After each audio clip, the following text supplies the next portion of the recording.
Okay, so on the one hand, I want to say this is a good episode, but on the other hand, I want to say that I'm not a fan of this episode. I don't know, guys, because everyone got great amounts of camera time. The game was in danger of being shook up big time. People were starting to think about the end game, trying to figure out if they want to play the game that gets them to the end, or the more riskier game of getting the people that they want to be next to at the end there, even if it makes it harder for them. And one of the people I was more unsure about winning ended up leaving, more on that later. But on the other hand, actually, nothing was really shook up, and everybody kind of dropped a couple of pegs in terms of likability. I'm getting a couple of flashbacks to Caramel in episode 12, to be honest with you guys. So I'm on the bubble here. I just don't know. Alright, so let's dive into more of the thoughts here. Everyone comes back from Tribal, and then we get to the next day, where Tony and Spencer are just casually talking. Tony says Kaz casually in a sentence, and then Kaz mishears him, and then goes on a tirade with Tony about how he lies all the time now. The interesting thing about that discussion is Spencer's point of view on the subject, because he's like, Kaz is right, Tony does lie a lot, but in this one particular instance, he actually was telling the truth, and yeah, I actually had to rewind and try and figure out if Tony really was talking crap about Kaz. Turns out he wasn't, so But I was at the same time glad that Kaz did that, because now that there's so few people, she needs to really reconsider her position. And I gotta be honest, after last week, I was starting to wonder if she would actually make a plea to get back with Spencer and Tasha. But as the episode goes on, it reveals that Tony is once again able to pull the girls back into his alliance, although it was a lot harder this time. Although half of that is because he has the idols. And yeah, why are you stating that you have the idols? Now, okay, so first of all, you, held the, thing wrapped around in the cloth at the tribal where Jeremiah left. Now, I think Jeffra may have mentioned in one of her interviews that Tony later stated that it actually was a real idol. I don't know, I didn't listen to all of them with her, and he revealed that he had the usual idol at the last tribal where Jeffra did end up going, but yeah, Tony, come on! Don't go off stating everything that's in your mind, for crying out loud. Now, you can't state that, oh, I'm always thinking about you, I'm always thinking about you, because everyone knows you are playing the game constantly, have been in the driver's seat from the beginning, and all that stuff, yeah. Because I'm really at an impasse with Tony here, as I've mentioned in the last couple of vids, because I like what he's doing! Absolutely I do! But at the same time, it's not exactly what I would do, although what I would do, I have absolutely no idea, let me tell you. Not that it matters, I'm not applying to be on any reality shows, except perhaps Big Brother, but even then, that's a big if. And, what was the other thing I was going to mention? Oh yeah, it's just, not the kind of thing I'm really like seeing, because, okay, comparing this show to Big Brother, okay, Big Brother is so long, you know, and has so many episodes that I'm used to seeing arguments and feel like they have a bit of a purpose, but in this show, I gotta admit, even though there is purpose to the arguments, because there's so less time to develop these characters, it just feels a little more negative and not something that I'm really a fan of, but whatever. I know when reality shows occur like this, arguments come up all over the place, and it's how people move on, so I just gotta suck it up and deal with that. And of course, I actually should feel the same way about Boston Rob and Russell, and I do. Okay. So that's all there is to mention there. As for that reward challenge, I gotta admit, while it wasn't too bad of an idea, both for the challenge and the reward, I'm looking at it and I'm going, meh. Because I gotta be honest, even when Jeff started mentioning there was going to be food available on the reward, I'm thinking about it and I go, I honestly think if I was there, I would say, you know what, I'll participate full-heartedly in this challenge, but if anyone wants my spot, take it. Yeah, I mean, like, I know a lot of you guys are going to be thinking, oh, you're just being a slap in the face to all those poor kids. No, I'm not. Although I may not have made it seem that way, because I'm not the greatest socially, okay? I mean, like, I do socialize with my second cousins. One of them's 9, another one's 6, another one's 5, the other 2 are 1 year olds, okay? But on a large level, I don't think I'm that great with kids, so I'd rather pass it up and have somebody who's far more comfortable or more wanting to go on social reward go, okay? Sheesh. So now a lot of people are going to be comparing me to Spencer, even though actually we all kind of like the same age, and we're both white and male, about not liking kids. Well, I don't know, because it seems like Spencer actually has that experience, and I'll admit, other than my second cousins, I haven't really, so... Alright. So then Kaz actually tries to come up with the idea of switching, and I was kind of thinking that she would do that, because at the time she's against Tony, and obviously Spencer and Tasha are willing to do it, but then Wu is just like, yeah, but we could, oh yeah, I will, oh yeah, I won't tell Tony, yeah, it's just, I'll be honest, I think I'd behave more like he would in that situation, because it probably came out of left field for him, because if there's any one of the 6 that would go on a reward and not think about the game, it's Wu. Okay, the others wouldn't think of it for a time, but then we went back. Right. And I find it interesting, let's bring up Trish real fast, that she hasn't gone on a reward yet, because if you look at everyone that made it to the merge, the only people that never went on a reward are Sarah, because she was voted out first, and Trish. Yeah, Jeff even makes that comment of how she has, like, no muscle, and I looked at her in her secret scenes while she's resting, her arms on her knees. I'm looking at her and I go, whoa! Talk about getting skeletal, man! I mean, like, she's already the oldest person on the season when the season started, although I'll admit, for the oldest person in the season, she's done heck of a job of, keeping her mind straight. Yeah.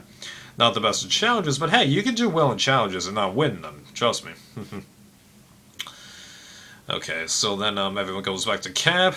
Tony's able to read Wu like the back of his hand. And that's when I started to get seeds of doubt in my mind. I got the feeling that it really was going to turn into Brawn versus Brain versus Brawn. That's how you say it, come on.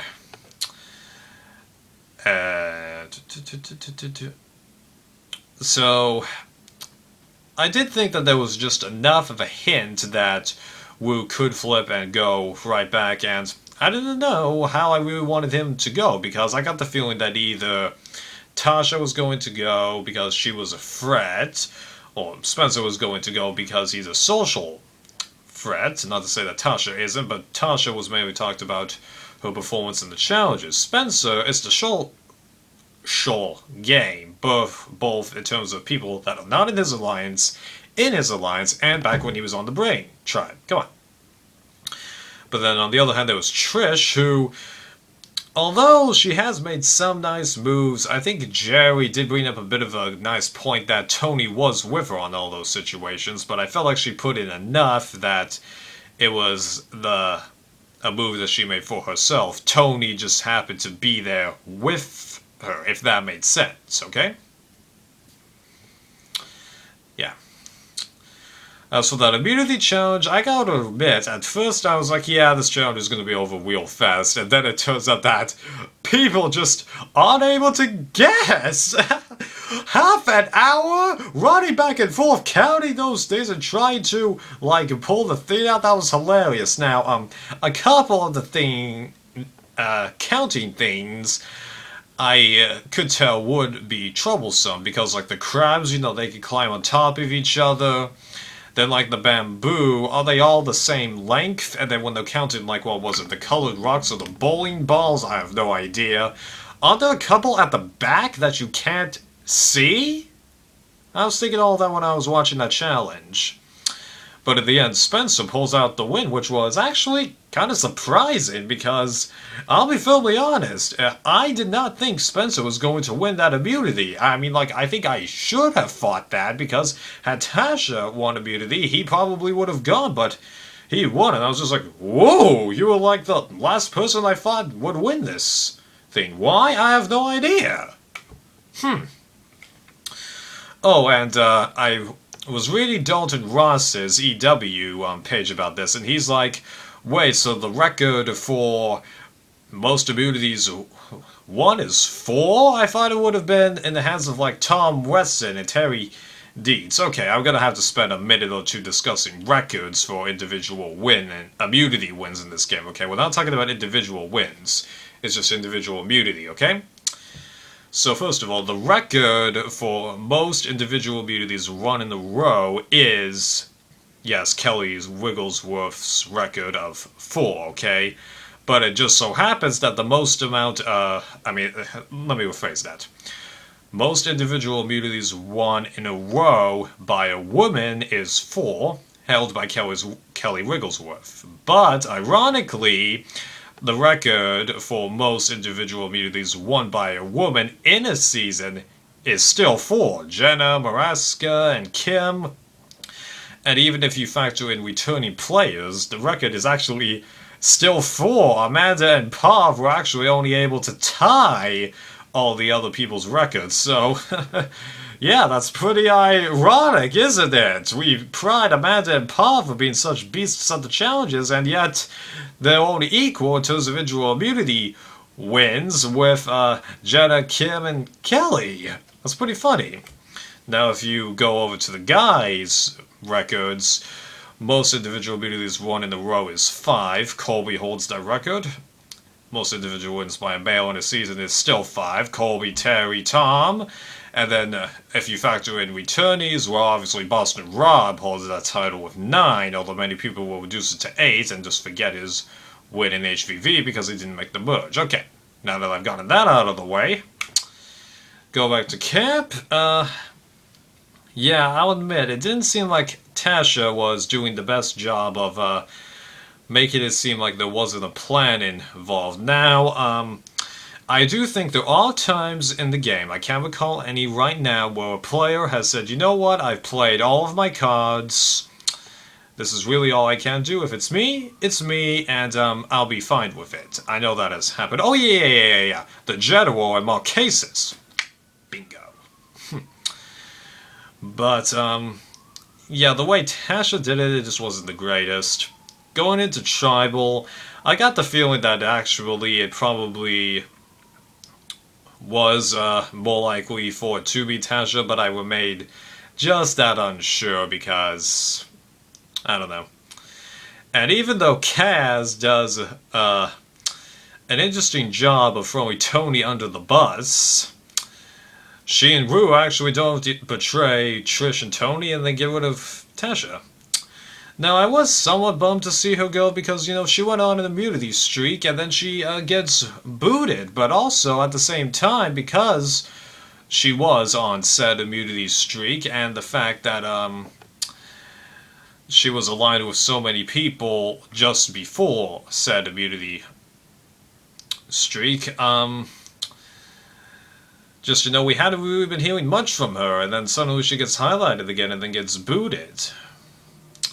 That was a bit of a bummer, but at the same time, it was one reason I kind of was unsure of if I really wanted her to win this, because she strikes me as a good player in the game. Absolutely, she got 33 days in without getting a vote, although 9 of them she earned because of the said immunity one, and had Solana not blindsided Morgan, it would have been Tasha. Yeah, guys, you should have done Tasha. I told you.